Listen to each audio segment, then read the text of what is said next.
الحمدللہ رب العالمین والصلاۃ والسلام علی سید الانبیاء والمرسلین وعلی آلہ واصحابہ اجمعین۔ اللہم صلی علی سیدنا محمد وعلی آل سیدنا محمد وبارک وسلم۔ اللہم صلی وسلم علی رسولک الکریم وآلہ الطاہرین، رب اغفر وارحم وانت خیر الراحمین۔ السلام علیکہ ایہا النبی ورحمۃ اللہ وبرکاتہ۔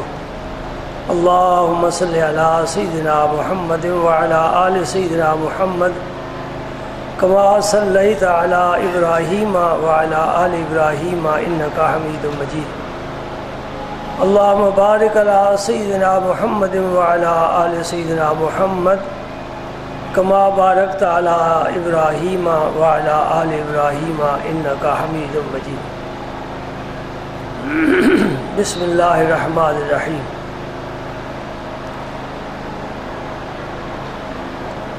امام مسلم نے اپنی سند کے ساتھ اس حدیث پاک کو نبی کریم صلی اللہ علیہ وسلم کے ایک جلیل القدر صحابی حضرت ابو سعید رضی اللہ تعالیٰ عنہ سے روایت فرمایا ہے۔ آپ فرماتے ہیں کہ ایک دن مسجد نبوی شریف میں اہل ایمان حلقہ بنا کر بیٹھے تھے۔ حضرت سیدنا امیر معاویہ رضی اللہ تعالیٰ عنہ تشریف لائے۔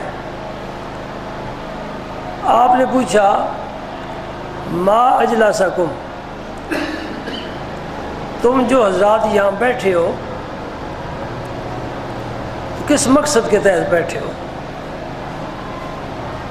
سب نے عرض کیا جلسنا نذکر اللہ، ہم سب مل کر اپنے رب کریم کا ذکر کر رہے ہیں۔ مسجد نبوی شریف ہو، حلقہ صحابہ کا اور تابعین کا ہو، اور ذکر اللہ کریم کا ہو، تو پھر اللہ تعالیٰ کے فرشتے اس محفل میں کیوں شریک نہ ہوں، اور ان لوگوں پر اللہ تعالیٰ رحمت کا سایہ کیوں نہ فرمائے؟ اور یہ اس زمانے کے ساتھ خاص نہیں ہے، قیامت تک اہل ایمان مل کر بیٹھیں گے، اللہ کا ذکر کریں گے، اللہ تعالیٰ اپنی جناب پاک میں انہیں عزت بھی عطا فرمائے گا، اور اللہ پاک ان کا بھی ذکر فرمائے گا، کیونکہ وعدہ ہے فاذکرونی اذکرکم، تم میرا ذکر کرو میں تمہارا ذکر کروں گا۔ حضرت امیر معاویہ رضی اللہ تعالیٰ عنہ نے دوبارہ پوچھا کہ کیا واقعی تم اللہ کا ذکر کرنے کے لیے بیٹھے ہو؟ تو سب نے دوبارہ عرض کیا کہ اللہ کے ذکر کے علاوہ ہمارا کوئی اور مقصد نہیں ہے۔ تو آپ نے فرمایا میں نے جو تم سے یہ قسم لی ہے نا، دوبارہ پوچھا ہے قسم دے کر، تو اس لیے نہیں پوچھا کہ مجھے تمہاری بات پر یقین نہیں ہے، بلکہ اس لیے پوچھا ہے کہ ایک دفعہ حضور اکرم صلی اللہ علیہ وسلم نے بھی دریافت فرمایا تھا۔ آپ مسجد میں تشریف لائے تو صحابہ مل کر بیٹھے تھے، اللہ کا ذکر کر رہے تھے، تو آپ نے بھی بالکل یہی سوال حضور نے بھی فرمایا جو حضرت امیر معاویہ نے سوال کیے۔ پھر فرماتے حضرت امیر معاویہ رضی اللہ تعالیٰ عنہ کہ میں نبی کریم صلی اللہ علیہ وسلم کے قریب ترین صحابہ میں سے ہوں، مجھے حضور کا قرب حاصل ہے۔ میں نے عرض کیا تھا کہ ان کی ہمشیرہ حضرت ام حبیبہ رضی اللہ تعالیٰ عنہ ازواج مطہرات میں سے ہیں، اور جب اتنا رشتہ قریب کا ہو تو پھر آدمی ایمان بھی ہو، صحابیت بھی ہو، تو پھر قرب تو ہوگی نا۔ اور میں حضور کی حدیث سے بہت کم بیان کرتا ہوں۔ حضرت امیر معاویہ فرماتے ہیں میں حضور کی حدیثیں بہت کم بیان کرتا ہوں، طلباء کے لیے یہ بات یاد رکھنے کے قابل ہے کہ ایک حدیث ہوتی ہے روایت باللفظ، کہ حضور کا لفظ بلفظ آگے بیان کرنا، اس میں ذرا کمی بیشی نہیں کرنی۔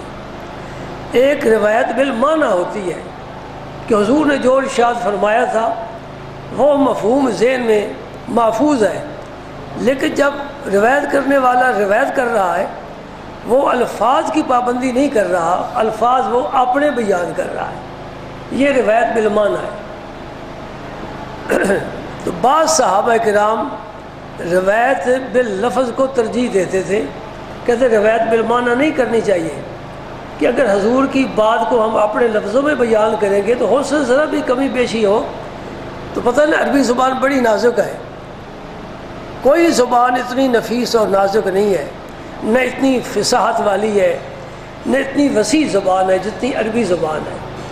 عربی کے بعد پھر پنجابی کا نمبر آتا ہے، پنجابی کے پائے کی کوئی زبان فصیح نہیں ہے۔ میں مثال دیتا ہوں،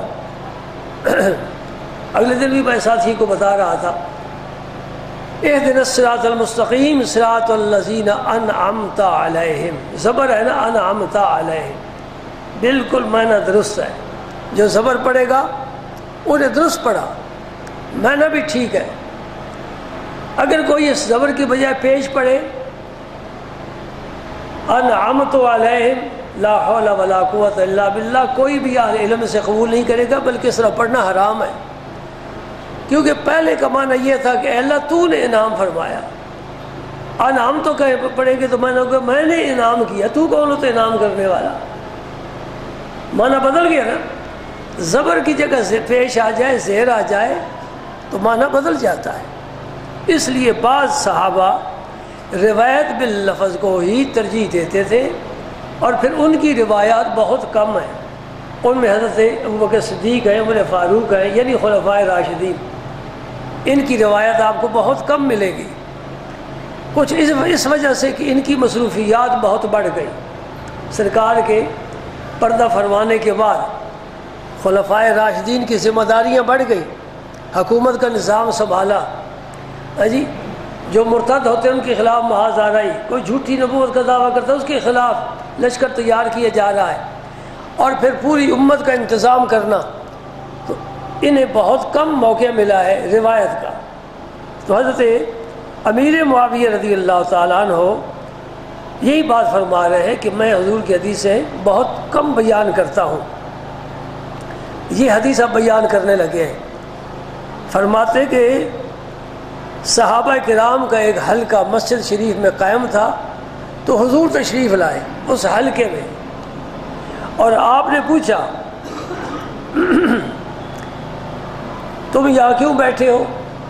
تو سب نے عرض کیا جلسنا نذکر اللہ تعالی ونحمدہ علی ما ہدانا للاسلام، یا رسول اللہ صلی اللہ علیہ وسلم ہم اپنے رب کا ذکر کر رہے ہیں، اس کی حمد بیان کر رہے ہیں، اس کا شکر ادا کر رہے ہیں، اس نے ہمیں اسلام کی ہدایت عطا فرمائی۔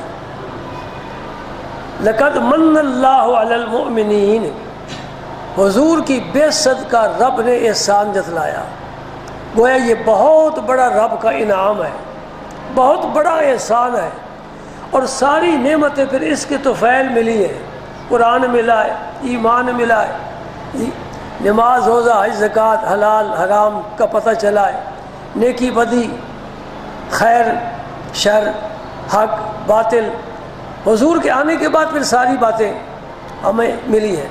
تو آپ کی ذات سب سے بڑا انعام ہے۔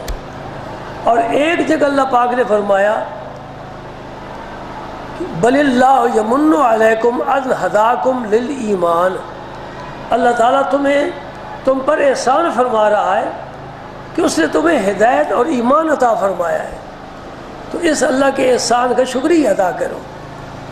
بس قرآن پاک میں اللہ پاک نے یہ دو احسان جتلائے ہیں، ایک حضور کی بعثت کا اور ایک ایمان والوں کو جو اللہ پاک نے ہدایت عطا فرمائی، ایمان کی دولت عطا فرمائی، فرمایا اس کا خیال کرو، اس نعمت کی قدر کرو اور اس کا حق ادا کرنے کی کوشش کرو۔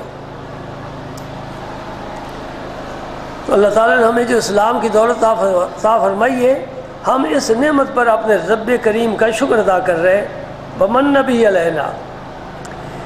یہ عرض کرنے کے بعد حضور نے پھر دوبارہ ان سے سوال کیا اللہم اجلسکم اللہ ذالک. یہ قسم کے طور پر الفاظ استعمال ہوتے ہیں. یہ قسمیہ بات ہے کہ تم صرف اللہ کا ذکر کرنے کے لیے بیٹھے ہو. صحابہ نے کیا یا رسول اللہ صلی اللہ علیہ وسلم ہم واقعی اللہ کا ذکر کرنے کے لیے بیٹھے. سبحان اللہ سبحان اللہ.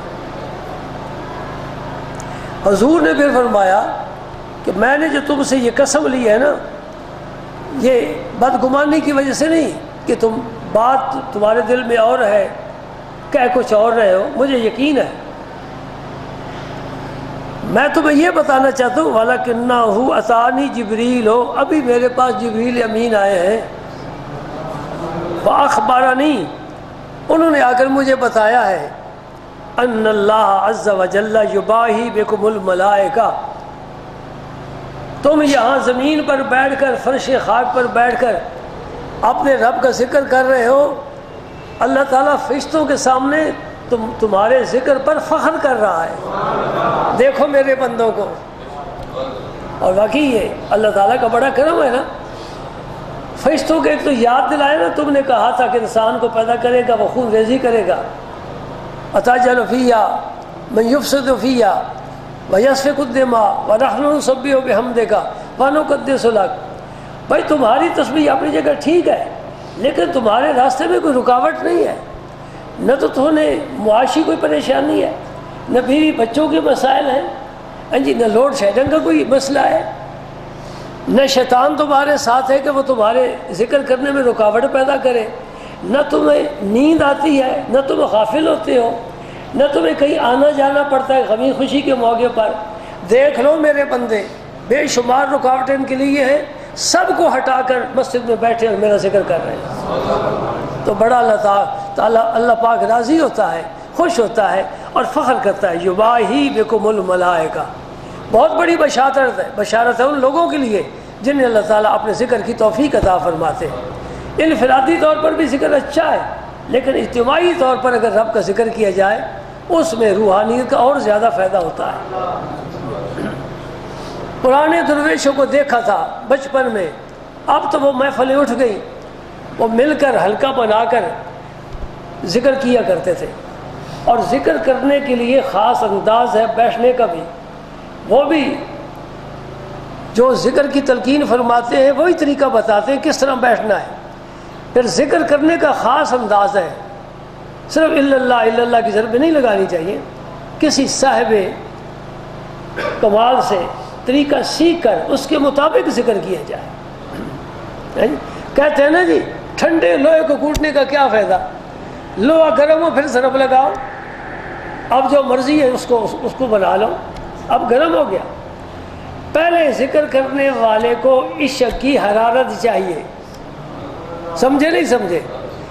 ذکر کرنے والے کو پہلے عشق کی حرارت چاہیے تاکہ لوہا ہو جائے گرم. اب مرشد کامل ضرب لگائے گا تو انشاءاللہ پھر جو چاہے گا بنا لے گا. سبحان اللہ. عبداللہ بن بصر رضی اللہ تعالیٰ عنہ فرماتے ہیں کہ ایک شخص حضور کی خدمت اقدس میں حاضر ہوئے. انہوں نے عرض کیا یا رسول اللہ صلی اللہ علیہ وسلم ان شرائع الاسلام قد کثرت علی فاخبرنی بشیء اتشبث بہ.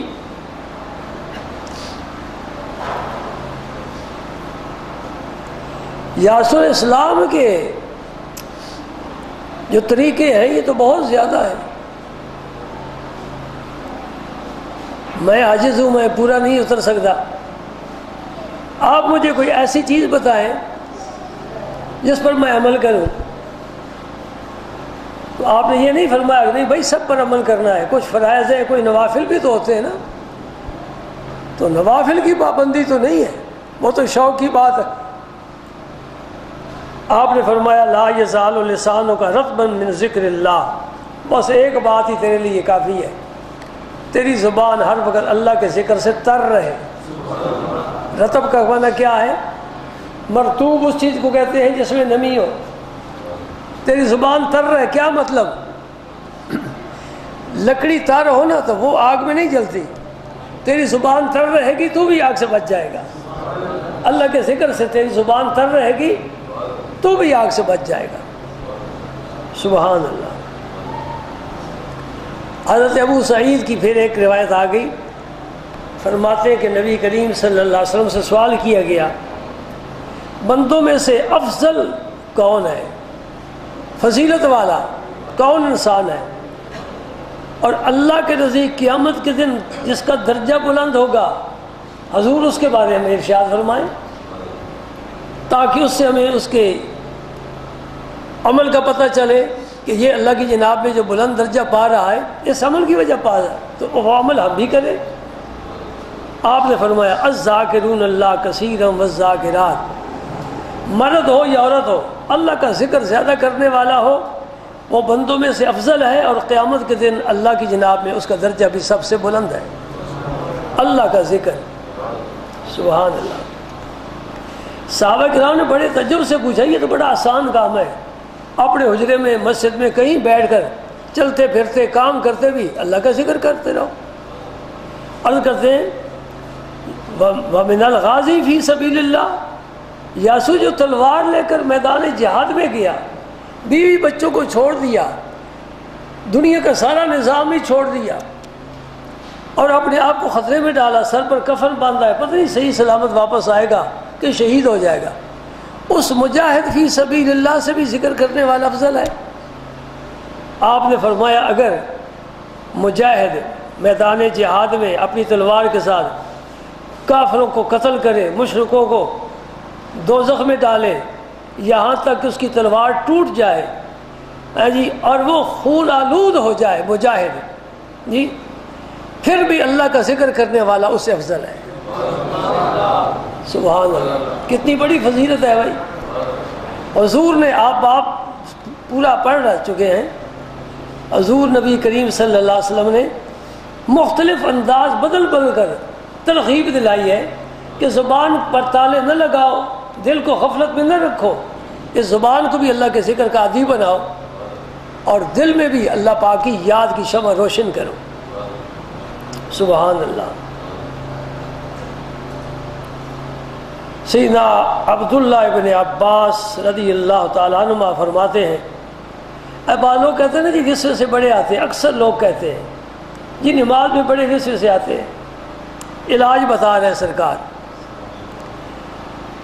رسول کریم صلی اللہ علیہ وسلم نے فرمایا کہ جو شیطان ہے نا وہ انسان کے دل سے چمٹا ہوا ہے، وہ بڑا شیطان نہیں، وہ تو منتظم اعلیٰ ہے نا، اسے شیطانوں کا نظام چلانا ہے۔ یہ جو شیطان آدمی کے ساتھ پیدا ہوتا ہے جسے کرین کہتے ہیں، جو انسان کو گناہ کی رغبت دلاتا ہے، یہ نیکی والا کام نہ کر، اندر ہی اندر کہتا ہے، آدمی کہتا ہے ٹھیک ہے میں نہیں کرتا، وہی شیطان اس کا آدمی کے ساتھ ہے۔ ہر آدمی کے ساتھ ایک شیطان پیدا ہوتا ہے، ایک فرشتہ پیدا ہوتا ہے۔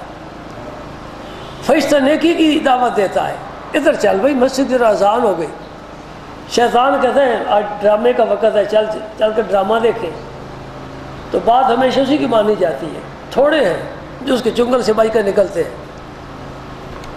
جب سرکار نے یہ حدیث بیان فرمائی نا، صحابہ کرام نے پوچھا یا رسول اللہ صلی اللہ علیہ وسلم آپ کے ساتھ بھی شیطان ہے؟ کہ آپ نے فرمایا ہر آدمی کے ساتھ، تو کیا آپ کے ساتھ بھی؟ فرمایا ہاں میرے ساتھ بھی، لیکنہ اسلم، میرا شیطان مسلمان ہو چکا ہے، لا یامرنی الا بخیر، جب بھی میرے ساتھ بات کرے گا بھلائی کی بات کرے گا، کبھی دوسری بات نہیں کر سکتا۔ تو اس لیے میں ان لوگوں کو کہتا ہوں جو حضور کی مثل بننے کی کوشش کرتے ہیں، میں کہتا ہوں تم تو حضور کے شیطان کے برابر بھی نہیں ہو سکتے، جا کے حضور کے برابر دعویٰ کرو۔ بہرکیف آپ نے فرمایا کہ شیطان آدم کے فرزند کے دل سے چمٹا ہوا ہے۔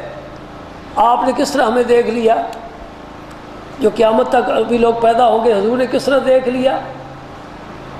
جب نبوت کا منصب سنبھالا پھر فرائض نبوت پر بھی اترنا نبی کے لیے ضروری ہوتا ہے، ٹھیک ہے نا جی۔ فیضا ذاکر اللہ خالصہ، جب اللہ کا بندہ ذکر کرتا ہے پیچھے ہٹ جاتا ہے. ویسا غافل وسوسہ، جب غافل ہوتا ہے پھر وسوسہ اندازی کرتا ہے. اب اگر کوئی یہ کہے جی نماز تو اللہ کا ذکر ہے، پھر شیطان کس طرح وسوسہ ڈالتا ہے؟ جی ذکر زبان سے ہو رہا ہے، اندر خالی ہے. زبان سے اتر کر دل پر جب ذکر اثر کرے گا پھر شیطان اس جگہ نہیں ٹھہر سکتا. جس مکان پر دشمن بمباری کر رہا ہے اس مکان میں کوئی آدمی نہیں رہ سکتا. بھئی ابھی تباہ ہوا، جو بھی یہاں ہوگا وہی تباہ ہوا، چلو اٹھو نکلو یہاں سے. یا گولے برس رہے، جب ذکر کے گولے دل پر برستے ہیں تو شیطان پھر اپنے ساتھیوں کو لے کر بھاگ جاتا ہے، یہاں نہیں رہ سکتے ہم. تو دل کو ذاکر کیا جائے، زبان اس کے تابع ہونی چاہیے. اور اس کے لیے ذکر پاس انفاس بہت مؤثر ہے. اور یہ پاس انفاس ذکر جو آدمی اس کا عادی بن جائے، زبان کو حرکت کے دینے کی ضرورت نہیں، اس کا دل خود بخود ذکر کرے گا. سو جائے تب بھی دل ذکر کر رہا ہے، اس کا وہ ذاکرین میں شمار ہوگا. نیند کی حالت میں موت آ جائے شہداء میں شریک ہو جائے گا انشاءاللہ. حضرت مالک سے مراد امام مالک صحابی نہیں ہے، جن کا موطا امام مالک ہے. اور فقہ کے 4 اماموں میں سے امام اعظم کے بعد بڑی شان والے امام شافعی ان کی شاگرد ہیں امام مالک کے. اور امام احمد بن حنبل امام شافعی کے شاگرد ہیں. اور امام شافعی بالواسطہ امام اعظم رحمۃ اللہ علیہ کے بھی شاگرد ہیں. اس لیے انہیں امام اعظم کہا جاتا ہے، جن کے ہم مقلد ہیں. قال بلغنی. اور حضرت امام مالک جو ہے یہ تابعی بھی نہیں، تبع تابعی ہے.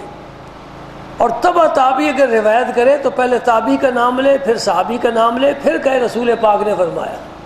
لیکن امام مالک نے دونوں واسطے چھوڑ دیے ہیں. جی اس کو تعلیق کہتے ہیں. تو تعلیق بخاری معتبر ہے، مستند ہے. جی اور یہ امام بخاری سے مقدم ہے، تو پھر ان کی تعلیق بھی معتبر ہوگی. اس لیے حدیث پاک کو مستند سمجھا گیا ہے. آپ فرماتے ہیں کہ مجھے یہ پہنچی ہے روایت کہ رسول پاک صلی اللہ علیہ وسلم نے فرمایا کہ غافل لوگوں میں ذکر کرنے والے کی مثال ایسے ہے جیسے میدان جہاد سے بھاگنے والے بھاگ گئے اور ایک اکیلا لڑ رہا ہے. یہ ذکر کرنے والا اکیلا شیطان کے ساتھ لڑائی کر رہا ہے، اور جو غافل ہیں یہ کوئی میدان جہاد سے بھاگنے والے ہیں. بڑی فضیلت ہے اس کی جو تنہا دشمن کا مقابلہ کرے. پھر آپ نے فرمایا اللہ کا ذکر کرنے والا جس کے ارد گرد سب غافل ہیں، اس کی مثال ایسے ہے جیسے خشک درخت ہو اور ایک ٹہنی سرسبز و شاداب ہو. وہ ایک ٹہنی کی وجہ سے سارے درخت کا بھرم ہے، اور کوئی بھی اس درخت کو کاٹے گا نہیں کہ اس کی جڑیں ابھی زندہ ہے، یہ درخت زندہ ہے. اگر خشک ہو جاتی یہ ٹہنی کبھی سبز نہ ہوتی. ایک ٹہنی کی وجہ سے سارا درخت بچ گیا. تو میں آپ کو توجہ دلانا چاہتا ہوں، کسی ولیمے میں، کسی برات میں شامل ہو یا کسی ایسی محفل میں آپ دیکھیں گے 100% لوگ غافل ہیں. اگر اللہ کرسی میں بیٹھ کر اللہ کا ذکر کریں گے یہ فضیلت آپ کے حصے میں لکھی جائے گی. اس طرح گھر میں بھی ہوتا ہے، سارے بچے، بیویاں، چھوٹے بڑے، حتیٰ کہ بوڑھے بھی، عمر رسیدہ، گور کنارے پہنچے ہوئے ہیں، ہاتھ کامتے ہیں، وہ بھی ٹی وی کے سامنے بیٹھے. تو علیحدہ کمرے میں جا کر بیٹھ جا، اللہ کا ذکر کر، تو پھر دیکھ اللہ کی جناب میں تیرا کیا مقام بنتا ہے. کچھ محنت تو کرنی چاہیے نا، بغیر محنت کچھ نہیں ملتا. سبحان اللہ. ایک روایت میں آتا ہے کہ حضور نے فرمایا جو اللہ کا ذکر کرنے والا ہے غافل لوگوں میں، باقی سب غافل ہیں، ایک اللہ کا ذکر کر رہا ہے، اس کی مثال ایسے جیسے تاریک کمرہ ہو، اس میں ایک چراغ جل رہا ہو. ذکر کرنے والا چراغ بن گیا، اس پورے ماحول کو روشنی فراہم کر رہا ہے. سبحان اللہ. اس سے بڑا انعام ہے. نبی کریم صلی اللہ علیہ وسلم نے فرمایا زندگی میں وہ ذکر کرنے والا اپنی زندگی میں جنت میں اپنا گھر دیکھ کر مرے گا. فرشتے پردے ہٹا دیں گے، دیکھ لے بھئی وہ ہے تیرا مال، جہاں تجھے لے جانا ہے۔ یہ ذکر کی برکت ہے نا، سبحان اللہ۔ اور اس کی اتنی مغفرت ہو جائے گی جتنے کہ فصیح اور عاجم ہے۔ فصیح سے مراد انسان ہے، عاجم سے مراد چوپائے ہیں۔ جتنے انسان ہیں دنیا میں، جتنے چوپائے ہیں، اس کے برابر اس کو مغفرت اس کے حصے میں آئے گی۔ معاذ بن جبل رضی اللہ تعالیٰ عنہ فرماتے ہیں، یہ ان کا اپنا ارشاد گرامی ہے، فرماتے ہیں کوئی بندہ ایسا عمل نجات والا، اللہ کے عذاب سے نجات دلانے والا کوئی نہیں کر سکتا جتنا اللہ کا ذکر ہے۔ اللہ کا ذکر اللہ کے عذاب سے نجات دلاتا ہے۔ نبی کریم صلی اللہ علیہ وسلم نے فرمایا، اللہ تعالیٰ فرماتے ہیں انا ما عبدی اذا ذکرنی، بندہ جب میرا ذکر کرتا ہے میں اس کے پاس ہوتا ہوں، اس کے ساتھ ہوتا ہوں۔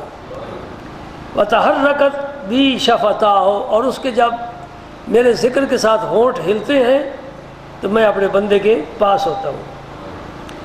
عبداللہ بن عمر رضی اللہ تعالیٰ عنہما فرماتے ہیں کہ نبی کریم رؤوف الرحیم صلی اللہ علیہ وسلم نے فرمایا کہ ہر شے کے لیے ایک کیا ہے، سیکل ہے، چمکدار بنانے والا۔ جسے کیا کہتے ہیں، سیکل کر دیا جی آپ نے، لوہا زنگ آلود تھا اس کو سیکل کر دیا، چمکدار بن گیا۔ اور دل کے لیے اللہ کا ذکر ہے جس کے دل کی غفلت دور کرتا ہے، اور جو شیطان نے وسوسے ڈال کر اس کے دل کو میلا کر دیا ہے، صاف کرتا ہے۔ آپ نے بھی یہی فرمایا کہ اللہ کے عذاب سے بچانے والی چیز سب سے زیادہ مؤثر اللہ کا ذکر ہے۔ پوچھا گیا کہ فی سبیل اللہ جہاد سے بھی زیادہ؟ تو آپ نے فرمایا کہ اگر مجاہد تلوار استعمال کرے دشمنوں پر یہاں تک کہ اس کی تلوار دو ٹکڑے ہو جائیں، پھر بھی مجاہد سے اللہ کا ذکر کرنے والا فضیلت والا ہے۔ تو میں نے عرض کیا تھا اللہ تعالیٰ کے بے شمار اذکار ہیں، کوئی ذکر جو پسند ہو اپنی طبیعت کے مطابق، کلمہ طیبہ، درود پاک، جی استغفار، سبحان اللہ و بحمدہ، صرف سبحان اللہ، سورہ اخلاص شریف، آیت الکرسی، اللہ تعالیٰ کے اسماء حسنہ، ان میں سے کوئی ایک نام جی کوئی اپنے لیے چن لینا چاہیے، اور وہ اس کا ذکر کرنے کی عادت بنا لینی چاہیے، تاکہ ہونٹ اور دل یہ یکجاں ہو جائے، اور اس طرح اللہ پاک کا ذکر کرے۔ اللہ پاک اپنی رحمتوں سے ہمیں نوازے اور ہمیں اپنے ذکر کی توفیق عطا فرمائے۔ اللہم صلی علی سیدنا محمد وعلی